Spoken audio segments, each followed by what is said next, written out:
Sino po sila? Ah, sila ang mga minero ng Philex Mining sa Benguet. Minero? Yung po nag-uukay ng mga ginto? Hindi lang ginto, nagmimina rin sila ng pilak, ng tanso, at marami pang iba. Eh, tita, sino po ang bayani sa kanila?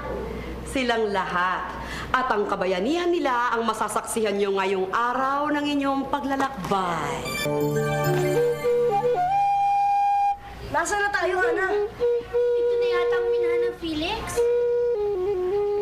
Ayun, uli yung mga minero.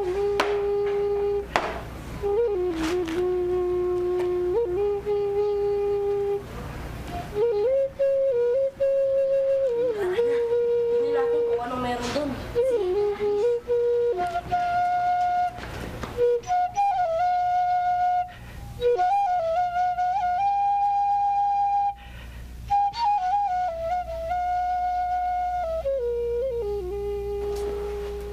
Wow! Wow! Ito pala ang gamit ng mga minero.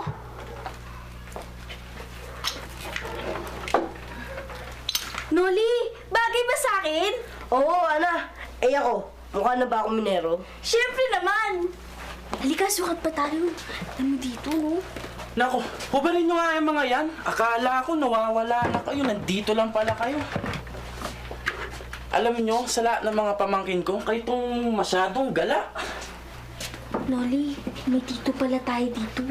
Palagi nyo na lang ako pinapanervyos, ah. Paano? Bababa na ako sa minahan. Umuwi na kayo sa bahay, hintayin nyo na lang ako doon. Eh, tito, pwede po ba kami sumama sa mina?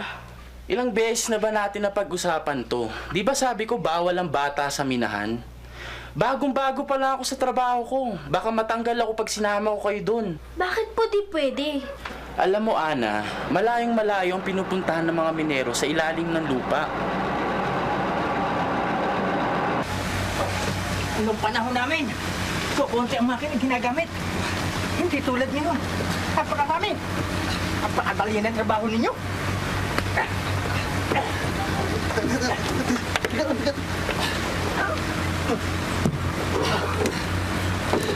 Hindi mo sabihin eh. Manong Godoy, kung kapanahon din ni Manong Felipe eh. Hindi pa uso jackhammer? Nako ba daw? Huwag mo nang simulan ng pag-usap tungkol sa panahon nila, Manong Ipe. Pag nasimula yan, alam mo ng mga old-timer, ayaw na tigilan. Narinig ko na naman ang pangalan ko. Ano? Talaga naman, oh.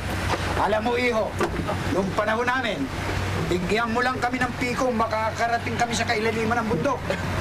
Alam ko naman yan, Manong Ipe. Kaya ba sinasabi ko sa inyo eh. Pag naumpisahan nyo ang kwento dito sa matanda to eh. Hindi na matatapos yung trabaho natin. Alam niyo naman matanda na to. Makapagsalita ka naman, oh, Manong Godoy. Ano talaga yun mo kay Manong Felipe? Eh, bata pa yan. 19 lang yan. 19! 19 yan mo na yun.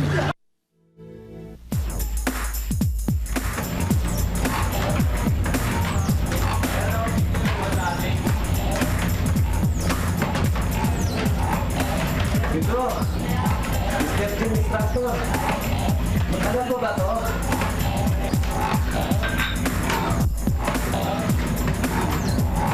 Tatlong minuto pa. Ang tagal naman. Ang dali na lang yan, konting tiyaga. Ikaw mo wala ng pag-asa.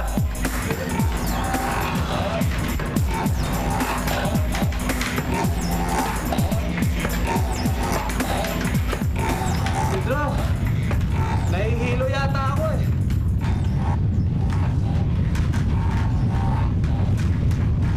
Brandon, hindi ka nahihilo. Lumilin doon. Hoy! Saan mo punta?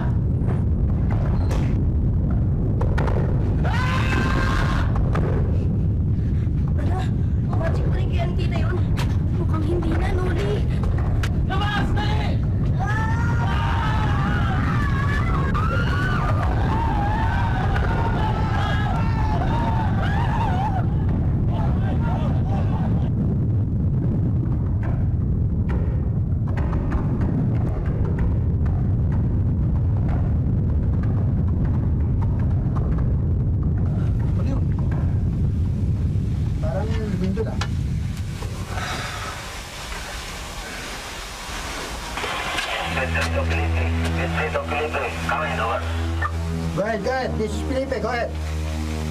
May bumagsak na building dito. May tao na kulong. Kailangan namin tulong nyo, over. O sige, darating kami dyan. Mga kasama, malakas ang lindol sa taas. May bumagsak na building. Kailangan nila ang tulong natin.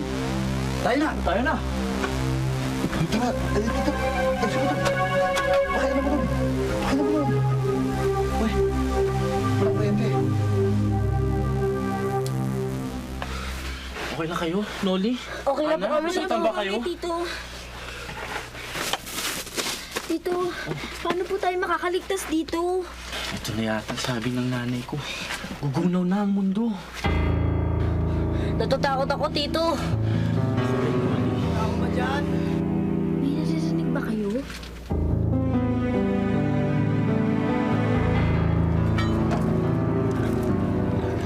Naririnig niyo ba kami? Sumagot naman kayo! Si Mang Felipe! Mang Felipe! Si Ting Puto! Tulungan niyo kami! Gang! Papasok kami dyan! Tulungan niyo po kami! Nandito po kami! Sige! Dito! Tayo niya!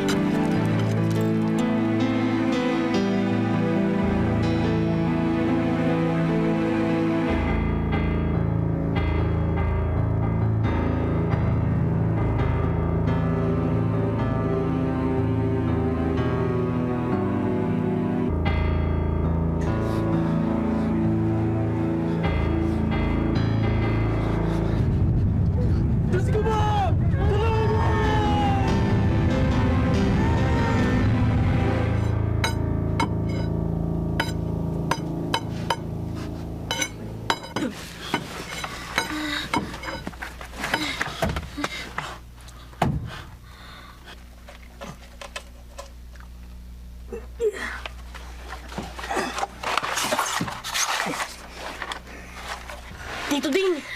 Maliligtas na po tayo! Maliligtas na tayo!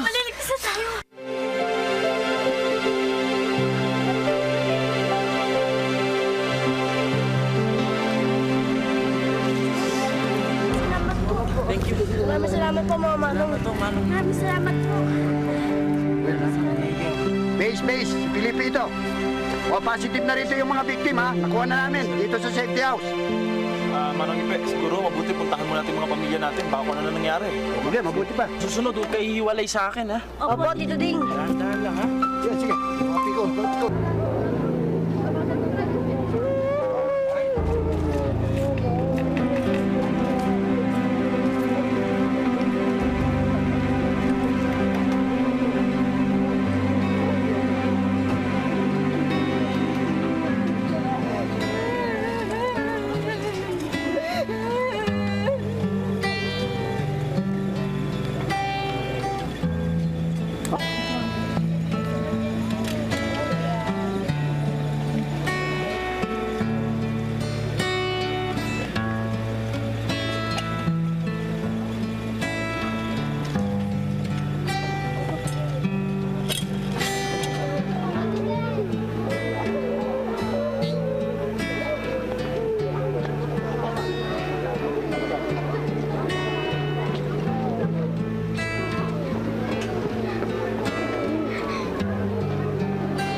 Ayon sa pinakahuling balitang natanggap namin, maraming gusali ang bumagsak sa Baguio. Maraming nalibing sa loob. Kailangan nila ang tulong natin. Manong, hindi mo ba delikado yan? Pag lumindol uli, baka tayo malibing sa loob ng mga building. At saka bakit tayo ang gagawa niyan? Hindi ba dapat gobyerno nag-aasikaso niyan? Dapat mayroon sila nakahandang tao para sa ganitong pagkakataon. Alam mo, Godoy, sarado ang mga daan patungo ng Baguio. Matatagalan bago dumating ang mga tulong. Teka muna. Sino ba ang pinakamagaling magkukay? Di ba tayo lang expert dyan? Kaya, hintayon, Manong! Wala na tayo maliligtas doon, sa tingin ko lang. Saka napakalayo po ng Baguio. Ano sa palagay mo, Matias? Ano sa palagay mo, Ana? Tutulong kaya ang mga minero? Manong Ipe, naalala ko lang kung sino ang titingin sa pamilya ko Noli, ang anino ni Manong Matias. Anong gagawin nila, Ama? Hindi mo ba naalala? Siya ang lahat ng takot at pag-aalinlangan ng lahat ng tao. Naku, pinihina niya lang kalooban ni Manong Matias. Huwag na, Matias! Bakit ka tutulong sa hindi mo kakilala? Kung hindi kayo sasama, mauunawaan ko yun. Pero yung mga sasama, magkita-kita tayo bukas sa labasan. O, paano mga kasama? Salamat. Tayo na.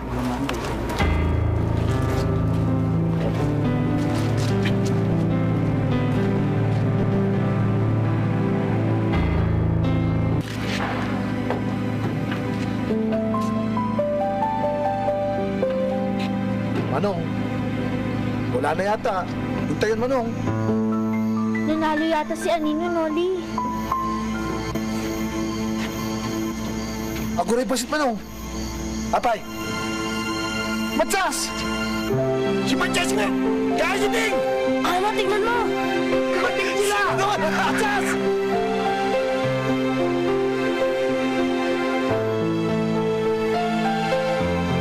Matsas!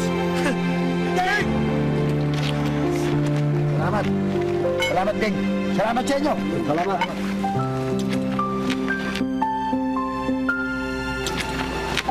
Ding, kung nag-aalangan ka pa rin sumama, okay lang, huwag ka nang sumama. Kinakabahan kasi ako, Matyas eh.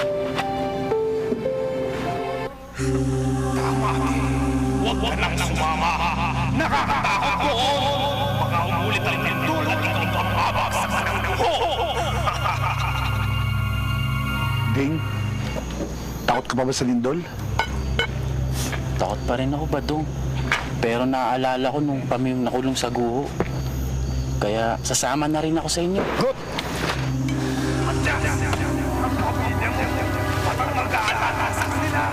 Hindi ko kaming alalahanin. Tay, kami nang bahala rito. Ingat ka.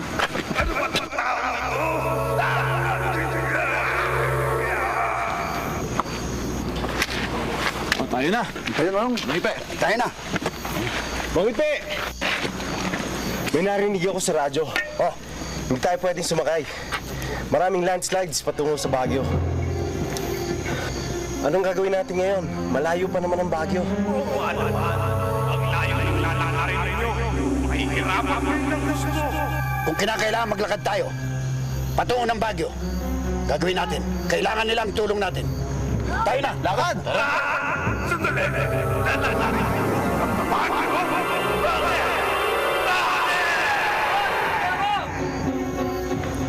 Gudoy! Si Mang Godoy! Pawisin sa minero to! Akala ko hindi ka darating eh. Oh, Walang makapag-ukay nang hindi ako kasama. si Gudoy! Tayo na! Sumama silang lahat. Natalo nila ang kanilang anino. Mga kasama, tutuloy tayo sa Baguio. Tayo na!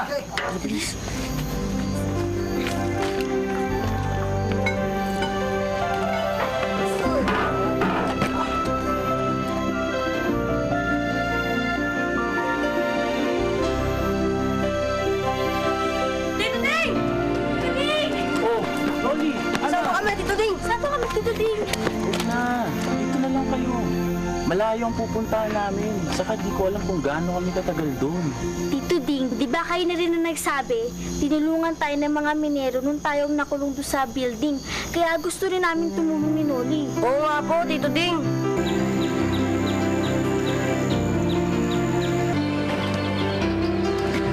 Yan ba? Yan ba ang hukayin natin? Diyos po, santo.